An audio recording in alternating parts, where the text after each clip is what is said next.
Ես կյանքում հրաման չեմ տվել ինչ որ մի դիրք հանձնել։ Բոլոր որոշումները, բոլոր բանակցությունները տողարտոր 10 րոպեն մեկ զեկուցվել է անձամբ Նիկոլ Փաշինյանին։ Նույնիսկ եղել է որ բանակցությունների ժամանակ են կողմ եմ գնացել, զանգել եմ իրան, ասել եմ թուրքերը sense բան են առաջարկում։ 10 րոպեն մեկ զեկուցել են։ Ուղղակի այնտեղ ոնց ասեմ, տղամարդ չկա որ ասի ես եմ որոշել, որտեղ ես չեմ որոշել տենց բան։ Քարտեզները հեռախոսով նկարում էին, դե ինքը հեռախոսով է շփվում, գիտեք, սոտովի։ Իր այդ ուրիշ ձև անհնար էր շփվելը։ Կաբինետում գաղտնի կապը դրած ինձ սոտովիով էր զանգում։ Այդ երկրի այդ ղեկավարը այդպեսին է, WhatsApp-ով է, WhatsApp, Facebook այդ է սիրում։ Ես նկարում էի իրան, որ թուրքերը սենց են առաջարկում, ուղարկում էի իրան։ Միչև ինձ, ես 2-3 օրից եմ հայտնվել բանակցությունների դաշտում։ Միչև ինձ, այնտեղ եղել են 2 ԱԱԾ-ի աշխատող, այսօր առաջ օրը գնացի, այդ 2 հոգին նստած էին, 2 հատ թուրքեր նստած։ Ադրբեջանցի։ Մեկը գեներալ էր դրանցից։ Մերոնք էլ կարծեմ մեկը գնդապետ էր, մեկը փոխգնդապետ։ Եկավ ասեց, պայմանավորվել ենք, պարոն գեներալ, ասում ինչ ես պայմանավորվել։ Ու քարտեզի վրա ցույց են տալի, որ պայմանավորվել են, որ թուրքերը մնում են մեր տարածքում 4 կետով։ 4 հենակետով։ Ես էլ ֆռացի թուրքերին ասեցի, հա, կներեք, գնացի կողմ զանգեցի Նիկոլին։ Ասի դու տեղյակ ես sense բանի մասին։ Հստակ պատասխան չստացեց, հասկացա, որ ինքը տեղյակ է։ Որտեվ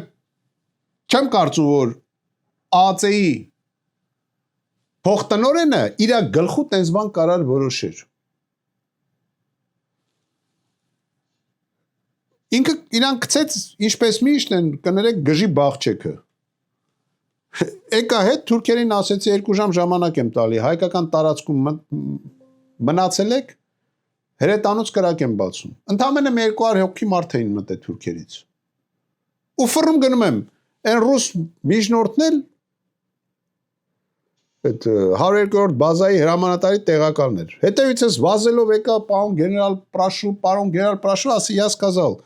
даю 2 часа, через 2 часа открываю огонь։ Դրանից հետո թուրքերը սկսին հետ գնալ։ Հետո բանակցությունները շարունակվեց, որտեվ ինձ եկան ասին սահմանապահ զորքերի հրամանատարի տեղակալն է գալի, պարոն Կարապետյան, խնդրում ենք ժամը 6-ին կրակ չբացեք, ժամը 6-ին իր հետ հանդիպեք, նոր որոշեք։ Նիկոլի որոշմամբ համաձայնվեցի։ Եկավ նորից կրկնեցի, ասի 2 ժամից դուրս չեկաք, նորից ավելացնում եմ 6-ից մինչև ժամը 8-ը։ Ուրեմն իրանք ժամը 7-ից սկսել են դուրս գալ, մոտավոր եմ ասում, թուրքերը 7 կիլոմետր էին մտել, 4 կիլոմետր դուրս եկան դրանից հետո։ Հետո ինձ ասեցին, որ ձեր երկրի ղեկավարի հետ հաջորդ առավոտը համաձայնեցված է, ռուսական կողմը փոխանցեց։ Իրանք հələ որ դուրս չեն գալի։ Հիմա հետո իմանում եմ, որ իմ վրա են քրեական գործ հարուցել։ Առաջին ես ուզում եմ այս թեմայով մի հատ բացատրեմ։ Ինչի 24 թվին